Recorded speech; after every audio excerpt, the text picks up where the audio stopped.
Hello and welcome to today's Roundtable Special, where we are discussing an issue that is critical in the weeks and months ahead, COVID-19 and its impact on children and more specifically on our education and schooling system.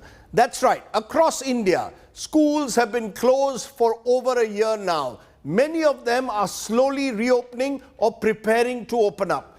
The big question, of course, is this the right time to open up our schools? What are the risks involved? Will our children be affected if there is, God forbid, a third wave? All contentious questions, questions that we hope will be answered and decoded with experts today. But before we come to that, take a look at our top story on just why the issue of opening up schools is so contentious. Students are slowly returning to school. While some states have already reopened educational institutions, others are getting ready. But this also brings fears of a new wave, and parents are worried.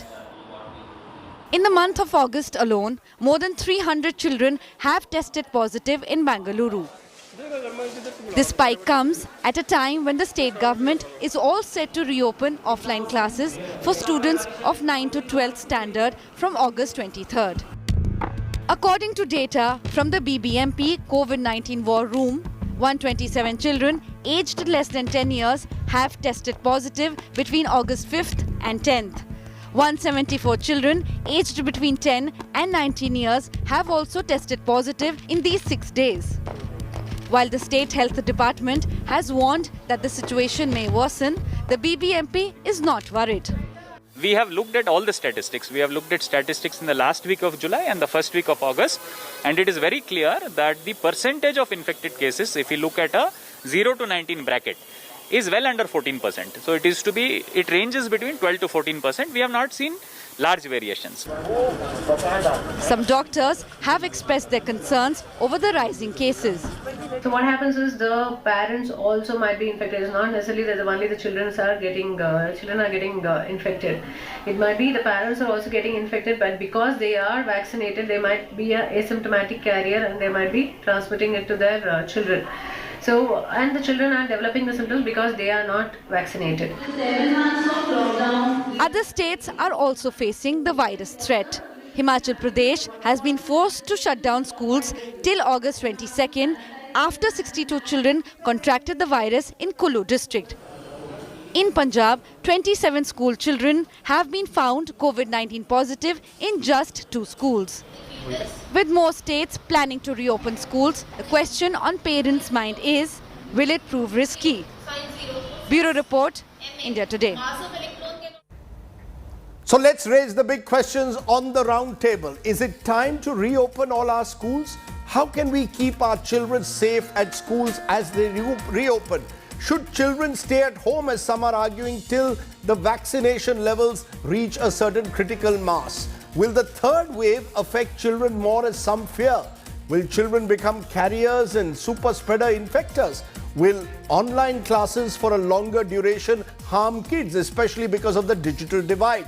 Question that we will raise. Dr. Rukmini Banerjee, CEO Pratham Education Foundation, that's done remarkable work on the issue of education for school children. Dr. Chandrakant Laheria, epidemiologist and researcher, is joining us. Dr. Rajesh Parekh is joining me from Mumbai. He's written extensively on COVID-19. Dr. Vishal Rao is a Dean, member of Genomic Surveillance and a member of the Karnataka COVID task committees. Avneeta Beer is principal at R.N. Podar School in Mumbai. Sumit Agarwal is a parent of 2 young children, so he has much also to be worried about.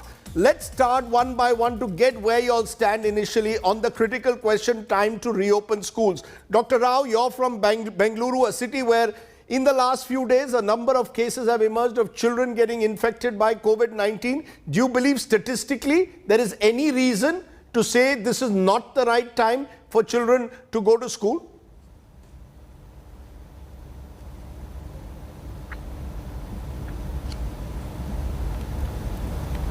We'll come to Dr. Rao. Chandrakant Laheria, you want to take that first as an epidemiologist? Yes, so I think that the right time to open school is now. Rather, we are late in India to open schools. What we need to remember, that when we are talking about opening of schools in the country, there are around 175 countries across the world where schools are open either partially or fully. Another point to remember is that there was a period in the pandemic where the cases were rising in some countries, but some of the countries such as Denmark, Netherlands, never closed their school except for a very brief period. By 17 months of pandemic period, we have learned a lot, and we know that children are at really low risk, very, very low risk because of some scientific reason that they don't have receptor which make them sick. So what we need to remember that children do get infected at the same rate as adults, but they do not develop severe disease. And since they are at low risk, depriving them of education is a really wrong thing. Other part which I want to bring in, that most of the countries, when they closed the school, they immediately started thinking how to open the school. India closed schools in March 2020, and 17 months later, we are talking how to open the school, and the discussion is not going anywhere. And that's really unfortunate part. So you say empirically there is every reason to believe this is the right time to open schools because children are not under any special threat at the moment, particularly of severe disease. However, Dr. Rajesh Parekh, we are just seeing Punjab and Himachal, two states which have opened up, and at least in Punjab, in a few areas, the schools have immediately been closed because there have been a rise in cases of children who went to school. Do you believe that the jury is still out, therefore, Dr. Parekh, on the contentious issue of opening up our schools? No, Rajdeep. Not only do I not believe the jury is out, I think the evidence is unequivocally clear that it would be premature at this point to open the schools. First of all, your excellent bureau report amplified that. The cases, 27 cases in Punjab were actually in 1 week, and we've seen what's happened in the country. Let us quickly see historically in this pandemic what has happened across the world. Last summer, Israel opened its schools. Within 1 week, they had to close the schools because 100% of cases in Israel were traced to the schools. In the United States, since these are federal matters, several states have opened and closed repeatedly, all due to one reason, and that is the spread of the coronavirus. South Korea deferred its opening 5 times. But let's come to what's happening currently. Currently, in the United States, up to now, 4.3 million children have been infected.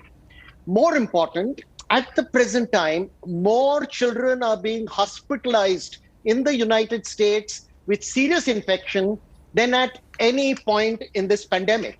In fact, in the month of August, our current month of 700,000 positive cases in the United States, 94,000, that's almost 15%, have been in children, all linked to school openings. And mind you, Rajdeep, this is in a country where 60% of children have received at least 1 dose, and over 50% of children have been fully vaccinated. But Dr. Parekh, just a minute. In the Indian context, in terms of age group, the fact is children between the age of 2 and 18 are affected to a much lesser degree than the proportion of population. There may never be an ideal time. You know, we can, as Dr. Laharia says, there may never be, in a sense, an ideal time. If there are a few cases, is that reason enough to say no schools to be open? There is a caveat over there, Rajdeep, and this takes me back to the very first interview that we did, which was on the 8th of March last year, when there were only 84 cases in India, and people were arguing that we had nothing to worry because there were just 84 cases. And I highlighted the problems with testing. I highlighted the problems with false negatives in testing. And let's face it, our testing still leaves a lot to be desired. I think what we have to look at is first, what could happen. I'll say that second, what could happen. First, let's look at what's happening in the world. Children are now getting into the demographic. Let me emphasize that NIH data shows that in the 5 to 11 age group, the cases that are positive are exceeding in the over 50 age group. Now, it's the same virus, more or less, and that's a possibility. And we are not even factoring 2 other important things. One is that the virus is mutating all the time, but on that, the jury may be out. But children are difficult to control. They have been kept home for 17 months. They're going to be let out. Children by nature hug, rub noses, play with each other. We've covered that in our first book on the coronavirus. And even if children are not seriously infected, as is the argument, they certainly are carriers of the infection. Okay. And in this country, only 8.5% of our population is fully infected. That's the adult population. In children, it's 0%.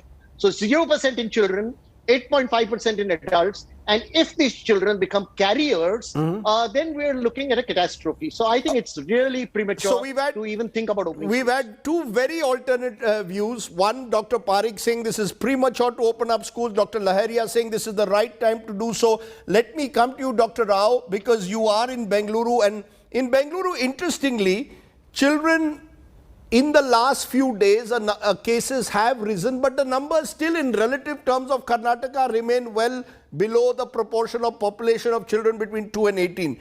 Do you believe that there are risks in opening up schools, or this is a risk worth taking? Good evening, Rajdeep.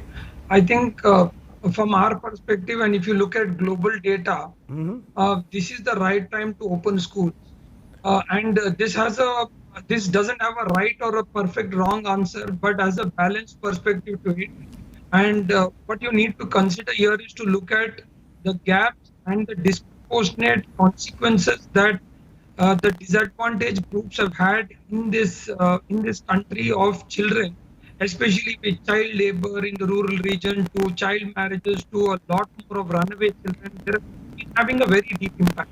So obviously, if you see the rural and urban divide among children, I think the rural children have been the ones that have suffered the most. Sure, no, I'll come to that. I'll come to that in a moment with Dr. Banerjee. I just want to understand from a medical perspective, do you believe it is safe to open up schools? Do you believe it's a risk worth taking?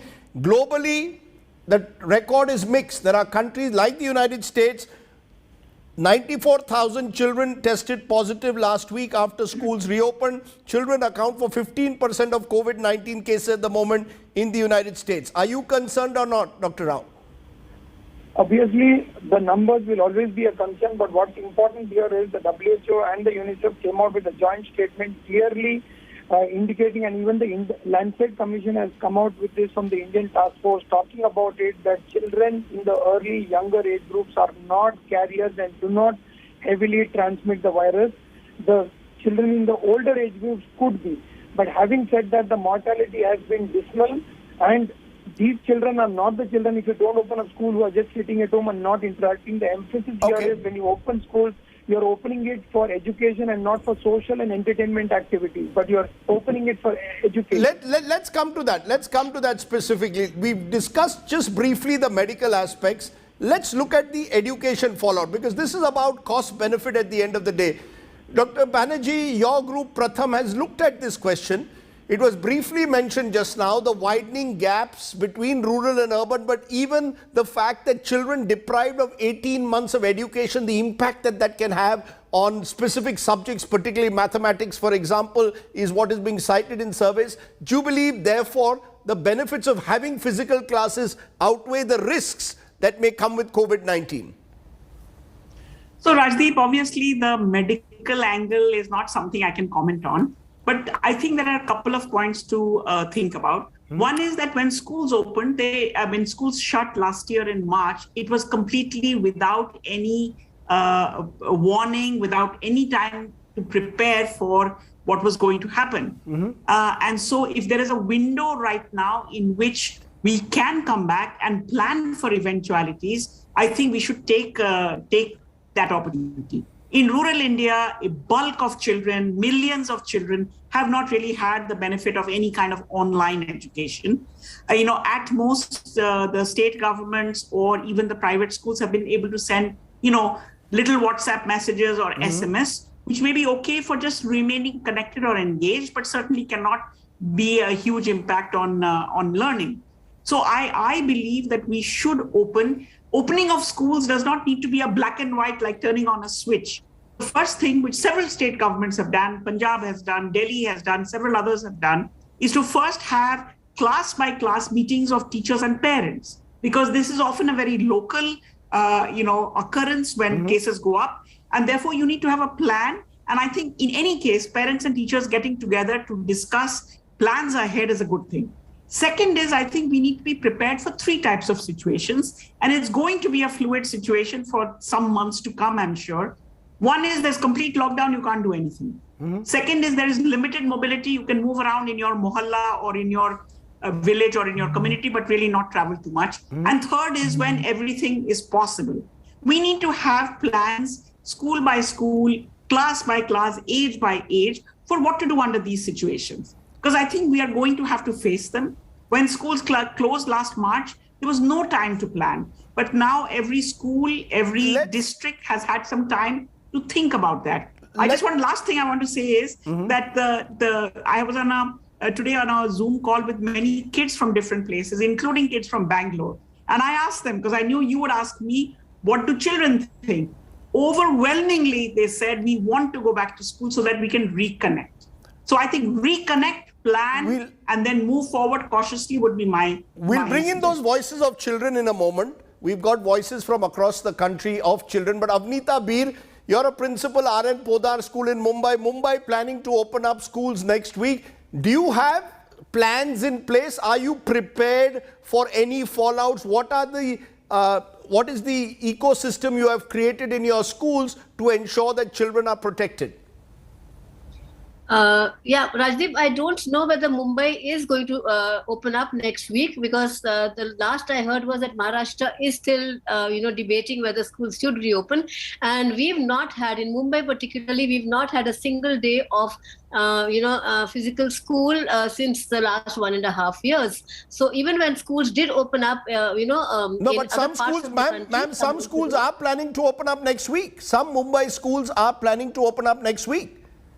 No, I have not heard of that. So we haven't got any kind of instruction, any kind of, information on this, on reopening of schools. So, of course, internally, one has been thinking about it. And over the last 1.5 years, all that we've done is plan, So, and I think in the times that we're living in, there will never be an ideal time. So tell me, when you ask, is it the right time? When is it a right time? We won't know. Look at the uncertainty of the situation. We're living in those kind of times. So we will never be able to say this is a particular date when we should open and it'll be the ideal date.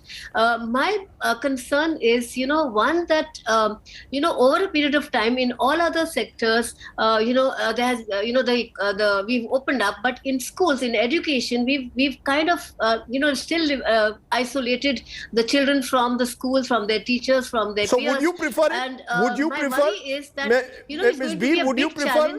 Do you believe the time has come? Do you believe? Are you ready for it? I think the time is. I'm not saying that there is no risk. There will be risk, but we need to take baby steps. We need to, in a staggered form, maybe call the children only initially for a few hours, and take stock of what the situation is like, and gradually increase the time and the number of children. So let's look at it. Let's take very, very small steps in a staggered form. Take all the precautions and see how it goes. So it's never going to be. So you're saying you're saying do it. Our strategy. Okay, you're saying do it step by step. Sumit Agarwal, you have 2 children, one in 11th standard, one in I think 6th or 7th. What is your view as a parent?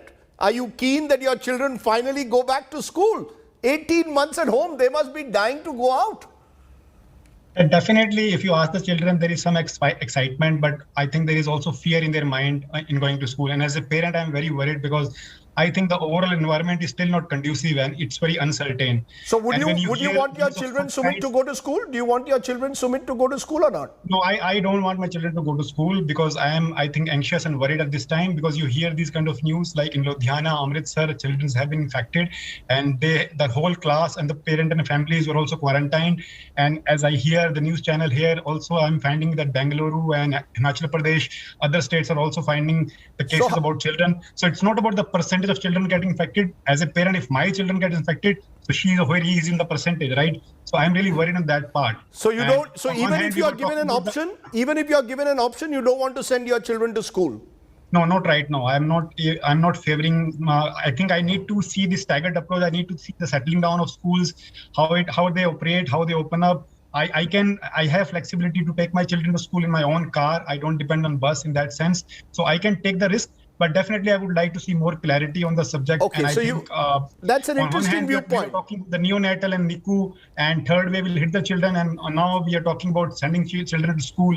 So in fact, Dr. Andrew Pollard from UK's Oxford vaccine, he has also said that there is a fear of a more transmissible virus, the Delta variant, which will come through, and even it will break the protection layer. You're worried about, you're anxious for your children, as all of us would be for their children. Listen to what the children have to say. Let's be honest, at one level, they are also stakeholders in this debate.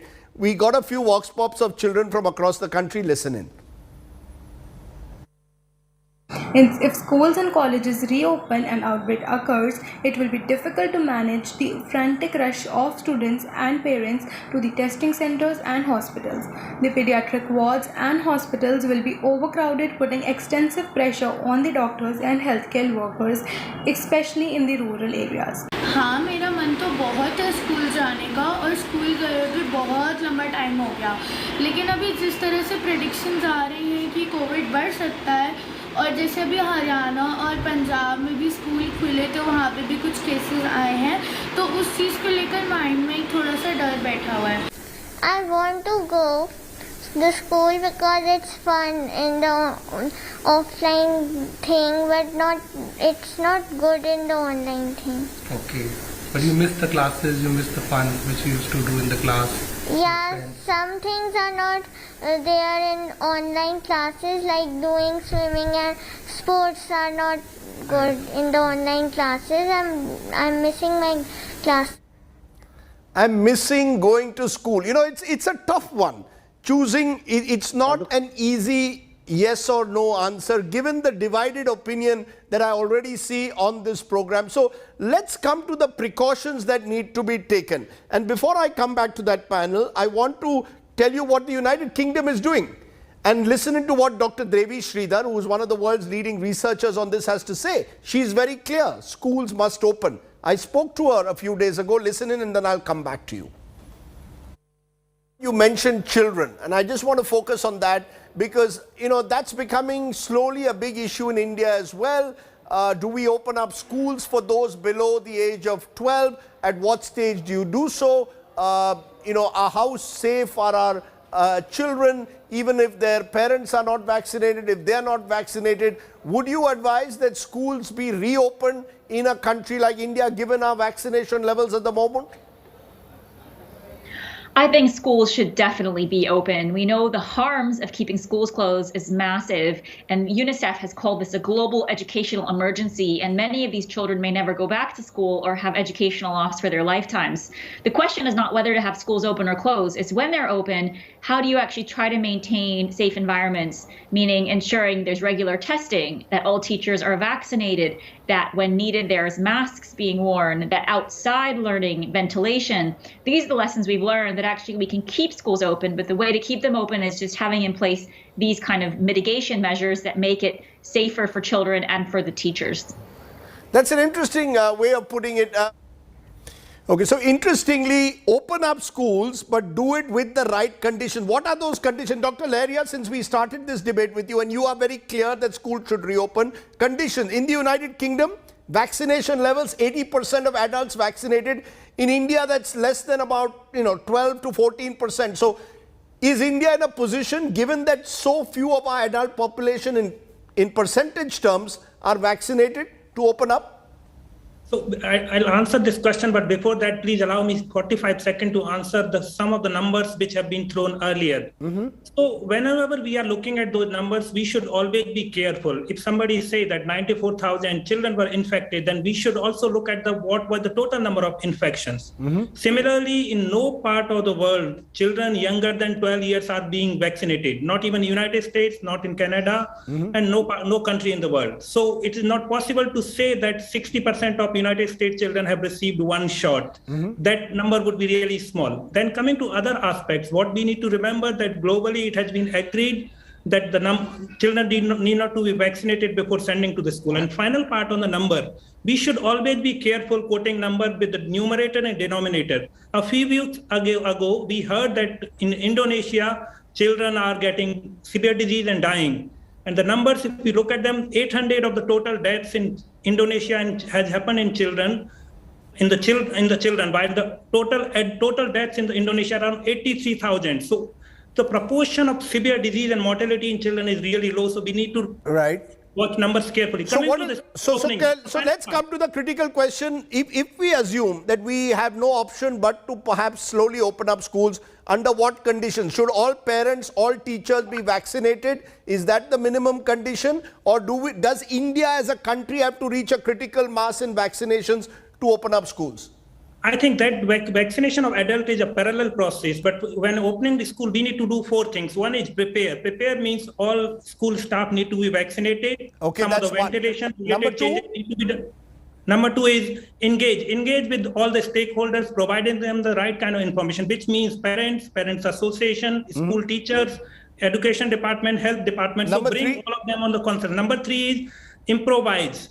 Improvise means whatever we have learned, we need to do that. And then innovate. Innovate means whether every day, every alternate day, once in a week, whether classes should be staggered, whether classes should be smaller from 9 to 1 o'clock so children can go back to home for their lunch. So there are those kind of things. Prepare, engage, reimagine, and innovate. Okay, that's interesting the way you're putting it. Dr. Parekh, do you believe, as Dr. Sridhar is suggesting in the UK, open up schools? They've opened up more or less in the United Kingdom.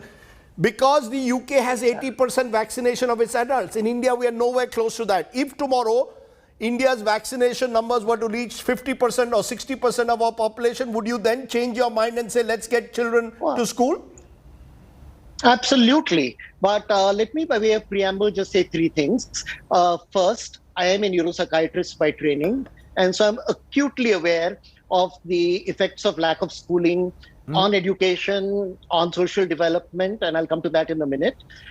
Second, I have been advising schools since the beginning of March 2020. I've been an advisor to the HTFC group of schools where we've conducted numerous surveys, and we have had the school ready to open virtually since May of 2020, but we believe the time has not come as yet.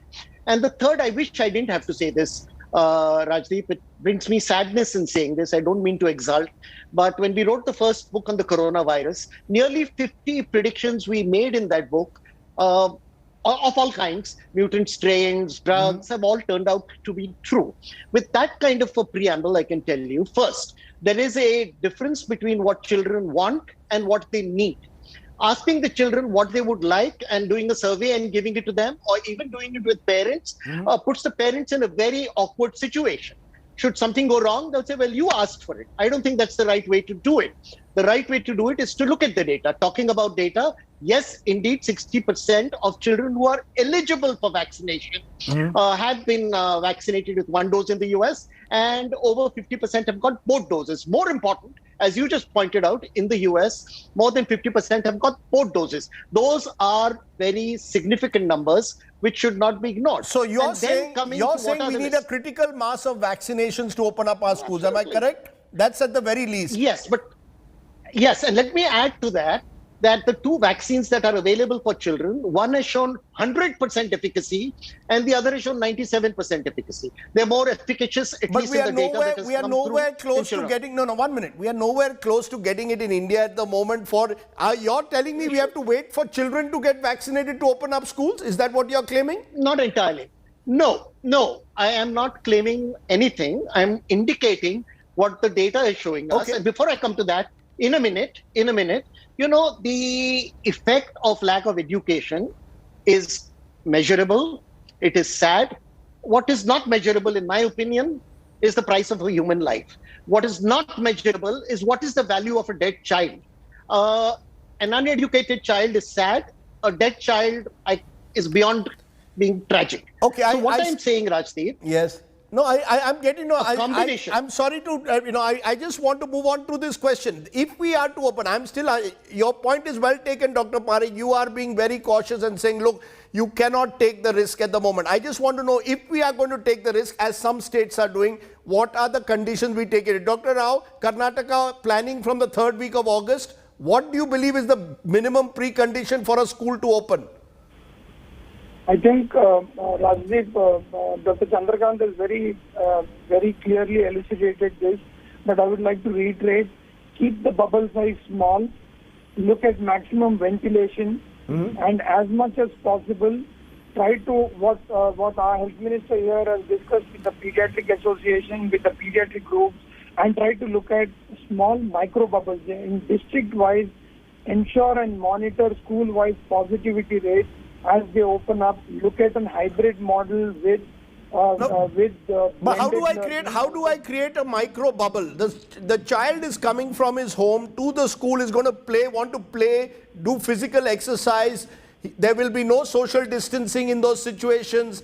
Are you telling me that you will need to virtually change the way the school actually is structured? That you will not have physical education classes or any opportunity for the children to freely mingle with each other? Yeah, if you see many of the countries that have adopted these opening approaches, they've actually done it this way, that they've actually started in a very staggered manner with restricted approaches, with alternate batches coming in. It's not like they flooded the classroom.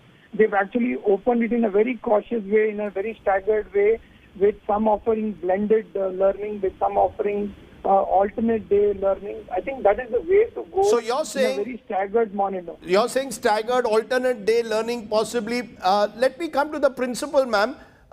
In Mumbai, do you believe that's possible? How many students do you have at Podar College, ma'am? In Podar School, sorry. We have close to 3,000 students. So 3,000 students. How would you plan? You said you've been thinking about this. How would you plan? If your school was to open, what's the plan? Yes, so the plan is that we will, like I said, we will take baby steps. And I think for us, academic learning has not been such a big loss. It's not the unfinished learning that we have to finish. My major concern is first, get the children to, I somehow fear that they're getting conditioned to learning through remote, okay?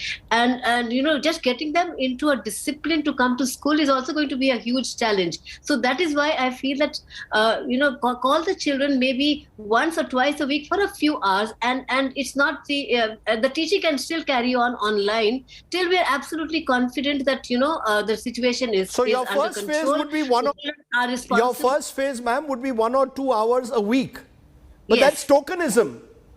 Yes, but then, they have to, because you see, they have got conditioned to being now at home. So we have to gradually get them out, understand their needs. What are the needs? For example, I think the biggest need would be to connect, to have connect with the teacher. So I think the first few weeks could go only into just connecting and finding out what are the needs of the children. Sure. And I think a personalized approach would be required, and therefore we need to have smaller classes, fewer kids, not getting all the students, at one time. Of course, we were planning but to I'll go tell staggered you, anyways. But I think even going forward, even more the need is that we need to have small numbers, we need to have fewer hours of interface, and then gradually increase it. But the concern, of course, is that many, yours is an urban Mumbai school. Now, the one thing, and this is my big concern, is the digital divide. Because what we've done, and we've seen over the last 18 months, the growing divide in this country between those who have access, let's say, to technology and those who don't. The fact is, many children in this country don't have access to smartphones. It's this digital divide that is prompting many of us to question, how long can it sustain? Take a look at this story, and then I'll come to Dr. Banerjee on this. A group of villages in Karnataka is going beyond staging protests to fulfill their demands. The villages of the hilly Malnad region of Karnataka have decided to boycott all elections if they do not get internet connectivity. The people here have run out of patience.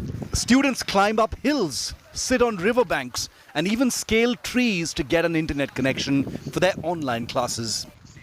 ನಮಗೆ ಇರೋದೇ ಒಂದು ದೊಡ್ಡ ಸಮಸ್ಯೆ ಅದೇ network ಇದರಲ್ಲೂ ನಮ್ಮ ಫೋನೆಲ್ಲ ಹಸಿ ಆಗ್ತಾವೆ ಬುಕ್ ಹಸಿ ಆಗ್ತಾವೆ ಇಲ್ಲೆಲ್ಲ ಮಲೆನಾಡು ಇರೋದ್ರಿಂದ ಭಾರಿ ಮಳೆ ಇಲ್ಲಲ್ಲವ ಹಾಗಾಗಿ ನಮಗೆ ಈ ಭಾಗದಲ್ಲಿ ಎಲ್ಲಾದರೂ ಒಂದು ನೆಟ್ವರ್ಕ್ ಪಾಯಿಂಟ್ ಮಾಡಿಕೊಡೋದ್ರಿಂದ ಭಾರಿ ಒಳ್ಳೆ ಕೆಲಸ ಆಗುತ್ತೆ. Pavitra is a final year undergraduate student. She and some others have found one particular hill where they can get a slight bit of signal. That's their classroom. ನಾವು ಡೈಲಿ ಮಾರ್ನಿಂಗ್ 10 to 5 o'clock ತನಕ ಇದೇ ಗುಡ್ಡಕ್ಕೆ online ಕ್ಲಾಸಿಗೆ ಬರ್ತಾ ಇದ್ದೀವಿ. Network ತುಂಬ ಸಮಸ್ಯೆ ಇರೋದ್ರಿಂದ ಊರಲ್ಲೆಲ್ಲೂ ನೆಟ್ವರ್ಕ್ ಸಿಗಲ್ಲ. ಬೇರೆ ಕಡೆ ಎಲ್ಲ ಗುಡ್ಡದಲ್ಲಿ 2G ನೆಟ್ವರ್ಕ್ ಅಷ್ಟೇ ವರ್ಕ್ ಆಗೋದು. ಇಲ್ಲಿ ಬಿಳಗಾರ್ದು ಜಿಯೋ 4G ಸಿಗತ್ತೆ. Teachers also trek many kilometers to hold online classes. ನನಗೆ ಎಲ್ಲ ಒಂದು ಇಲಾಖೆ ಒಂದು ವರ್ಕ್ ಮಾಡಬೇಕಂದ್ರೂ ನಮಗೆ ಮೊಬೈಲ್ ಕೊಟ್ಟಿದ್ದಾರೆ. ಮೊಬೈಲಿಗೆ ನೆಟ್ವರ್ಕ್ ಇಲ್ಲ. ಒಂದು ಇಂದ 2 ಕಿಲೋಮೀಟ್ರ್ ದೂರದವರೆಗೂ ಹೋಗಿ ನಾನು ನೆಟ್ವರ್ಕ್ ಗುಡ್ಡೆ ಹತ್ತಿ ನಾನು ವರ್ಕ್ ಮಾಡಬೇಕು. 1 ಅವರ್ ಬೇಕಾಗುತ್ತೆ ನನಗೆ ಆ ಗುಡ್ಡೆ ಹೋಗಿ ವರ್ಕ್ ಮಾಡಲಿಕ್ಕೆ. ಇಲ್ಲಿ ಬಂದು ಮಕ್ಕಳು ನೋಡ್ಕೊಳ್ಳೋಕ್ಕೆ ತುಂಬ ಸಮಸ್ಯೆ ಆಗ್ತಿದೆ ಸರ್ ನನಗೆ. In times of medical emergency, they have to go up a hill to make a call. And there too, they have to be lucky to get that signal and a connection. ಸುಮಾರು ಒಂದು 50ರಿಂದ 100 letter ಕೊಟ್ಟಿದ್ದೀವಿ. ಇಲ್ಲಿ ಬಂದಾಗೆಲ್ಲ ಬರ್ತಾರೆ ಪ್ರತಿನಿಧಿಗಳು, ಅವರಿಗೆಲ್ಲ ಹೇಳ್ಕೊಂಡಿದ್ವಿ, ನಮ್ಮ ಅಳಲನ್ನು ಹೇಳ್ಕೊಂಡಿದ್ವಿ. ಅವ್ರು ಇಲ್ಲಿ ಬಂದಾಗ ಬಾಯಿಗೆ ತುಪ್ಪ ಒರೆಸಿ ಹೋಗ್ತಾರೆ ಸರ್, ಹೇಳಿ ಮಾಡಿಕೊಡ್ತೀವಿ ಅಂತ ಅಷ್ಟೇ. ಮತ್ತು ಮುಂದೆ ಏನೂ ಮಾಡಲ್ಲ. ಇನ್ನು ಮುಂದೆ ಬರಬೇಕು ಅಂದ್ರೆ ಅವರು ಎಲೆಕ್ಷನ್ನೇ ಬರಬೇಕು. Their appeals to elected representatives and officials have gone unheard so far. They formed a committee which has now decided to boycott local elections unless they get internet connectivity. Okay, so there you have a school where young kids want to go to school desperately, have to even climb a hillock because they don't have access to internet. Dr. Banerjee, is that part of the problem? The fact is we can sit today in metro schools and, say we'll do it in a staggered manner, we'll plan it out. There is a desperation. People are losing quality years because they don't even have access to basic online education. Yeah, I absolutely agree. I think online education, online classes have been an urban phenomena or an elite phenomena. I am absolutely convinced. Take Karnataka. Karnataka has a very large number of small schools, especially in the rural areas. Mm-hmm. I think that I agree with Mrs. Beer and with others who have said that you decide to open schools, you plan locally on what is that bubble. Maybe it is, a small group of children coming for 2 hours every day. Take local decisions, allow schools to be flexible about what is possible, because you are going to need to start connecting with kids. They have, different kids have lost different, they are at different levels. And it is our only opportunity in a big country with 250 million children to think child by child. We can't think it, in any other way. So if I have a certain number of kids, 5 kids come for the first 3 hours of the day, I can actually pay individual attention to them, which is absolutely needed at this time. I have 3,000, 1 minute, Dr. Banerjee, there are government schools which have 2,000 and 3,000 students. There are also, Rajdeep, if you look across the country, primary government schools in India, the average size is 100 kids. Mm-hmm. So I think the reality of our rural schools has to be understood. High schools are in a different place, middle schools are in a different place, primary schools are in a different place. Primary schools are largely local. Children come from across the village or across the community. And I think that if you make up your mind that you're going to help children, connect with them in ways that are possible locally, take teachers and parents, trust each other, right? Allow local decision making, because a lot of this is very local. Are you saying therefore that for a rural school or for a school where the children, many of them don't have access to online education, the decision making should be very different to those from elite metro schools? Am I correct? I think the schools which have many resources can have multiple options. Right. But I think rural schools, like the situation that you showed, allow children to come, take books from the school, allow teachers to plan with the children that, what can they do for that week. I think that is doable, and then be ready to shut schools at very short notice if the situation deteriorates. Okay, very interesting. So you've actually got to have different models. Some are hybrid models, which are being talked about even for offices. Sumit Agarwal, has anything in this discussion convinced you, Dr. Laheria, Dr. Rao, convinced you that, if schools are to open, let me send my children to school? I think definitely in the urban setup, as I think some of people mentioned, that there is a flexibility that we can do it in a staggered manner. I think we can get assurance from schools that people who are coming to schools, teachers, staff, they have been vaccinated, ventilation, sanitation have been done. So definitely, as I said earlier also, that I can start taking that risk of sending my children to school for a couple of hours in a week. Maybe I can try that. I do not need to take a bus. I can drop my child to a private car. That will also allow me to avoid the infections that can be spreading in the bus. Right. So I can take my options, but I think, yes, I think local setup is slightly different. I think lack of digital divide or digital facilities in rural areas should not make me send my children to school. In urban setup, the rules does not apply to everyone in the same manner, because Okay, I get your point. Therefore, I come to the two doctors in the end. Dr. Laharia, can this be done through coercion? Can a school say you have to send your children, or do you agree that every parent, Dr. Laharia, has the right for he or she to decide whether they want to send their son or daughter to school? Of course, every parent need to have a right to decide for their child. So school opening should not mean that parents have to mandatorily send their child to the school. In the many months to come, the school opening is going to be online only for some parents who do not want to send their children to school, and then blended learning for all. Not every child, no child will come to school every single day. We have to keep that a blended approach. Okay. But I want to flag that rural school can easily be opened because rural children are playing with each other. Similarly, in urban slums, the school can be opened because our children in urban slum lanes are playing. Especially if we recall the Delhi government, when asked parents, 90% of parents should agree that they want to send their children to the school. So what I would say that in opening the school, and when it comes to parents, we should move beyond individual decision. The individual parent should retain the right to send their child to school or not, but we should also think societal perspective. And in that perspective, there are many parents who cannot afford education. For them, school should be open. Okay, different strokes for different folks. Dr. Parekh, very quickly, final word. Are you still going to say don't open schools? Yes, not yet. Of course, certainly we do need to open schools. But Rajdeep, I'd just like to add that it's rather naive to assume that children will go to school and keep distance and behave in a disciplined way when adults are not able to do it. We ourselves are not doing it in our cities. We've seen what happened after the first wave. So it's a rather preposterous assumption. It's something like in Shangri-La that you're going to have a school where children will come in certain numbers. But something else I want to say, and I hope that doesn't make you fall off your chair, Rajdeep, and that is online education is here to stay. Keep in mind, online education has been around for a year. Traditional education has been here for over 200 years. This is the way of the future. We're talking of the digital divide. Do we really naively believe that there is no other divide in this country in the quality of education between urban and rural areas, between rich and poor? And I believe that in the years to come, there will be a democratization of education access with online education. We need to change that. We need to, as those people. That's also a Shangri-La. That's also a Shangri-La-like vision of the future, where every child in a country as large as ours will have equal access to online education. I hope that day comes. But for now, the challenges are multiple, and therefore every state government will have to make their own decisions. And importantly, as suggested, the decision will have to go to local levels, empower schools, each school to take decisions as per what they think, how prepared they are to admit schools in COVID times. To all my guests, thank you very much for joining me. At times, I wish I was back in school, but not really in COVID times, because the challenges before our young are enormous. I would have missed being in my back gardens and playing with my friends for 18 months. Think about it, but this then is COVID times. Let's take a break. When we return, just a little bit more.